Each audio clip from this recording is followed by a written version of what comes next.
കോഴിക്കോടുള്ളതാണ്. കോഴിക്കോട് 14 വയസ്സ് ചെക്കൻ ഒരു ഉമ്മനെ പരിക്കിച്ചു. പരിച്ചിരിക്കുകയാണ്. ഭയങ്കര പരിക്കാണ് ആ കുട്ടീൻ്റെ ഉമ്മാക്ക്.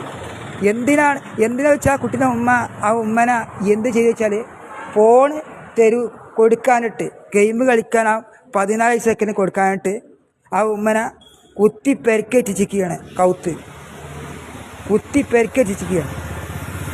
എന്തൊരു ക്രൂരമാണ്. ഇപ്പോഴത്തെ ഉമ്മമാർ പറഞ്ഞാൽ നമ്മൾ പൊന്നെ പോലെ നോക്കണം ഉമ്മന. ഈ 14 വയസ്സ് ചെക്കൻ ആ ഉമ്മനെ പൊന്നെ പോലെ നോക്കണം. കാരണം എൻ്റെ ഉമ്മയാണെന്ന് കൊണ്ട് നടക്കണം.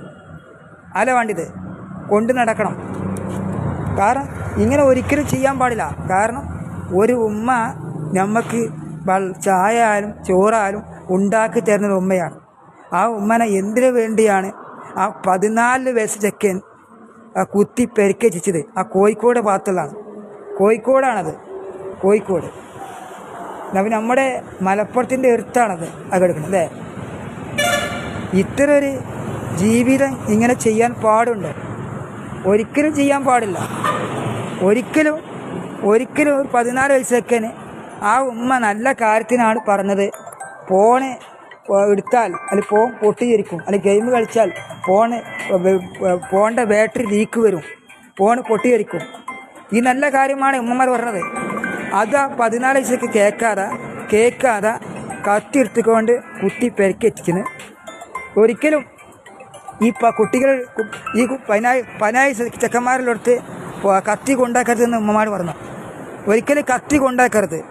കത്തി ഒരിക്കലും കൊണ്ടുപോയി വെക്കരുത്. അപകടമാണ്. അത് കത്തി പാത്ത് വെക്കുക, ഒളിപ്പിച്ച് വെക്കുക. വെട്ടത്തിയാലും അരിവാളായാലും അരുവത്തിയാണെങ്കിലും പിന്നെ മീൻകത്തിയാണെങ്കിലും അടക്കത്തിയാണെങ്കിലും എന്തായാലും അവിടെ എടുത്തു വെക്കാൻ പാടില്ല. അത് പെൺകുട്ടിയാലും ഈ 14 വയസ്സോ പെൺകുട്ടിയാലും ഉമ്മനെ കുത്തി പരിക്കേച്ചാൽ അതും ആൺകുട്ടിൻ്റെ തമാതിരി അതും അങ്ങനെ ചെയ്യരുത്. എല്ലാവരോടും പറഞ്ഞെടുക്കുക. എല്ലാവരോടും മൊത്തമായി പറഞ്ഞു കൊടുത്ത് അവരെ ചേലാക്കണമെന്ന് പറയുന്നു.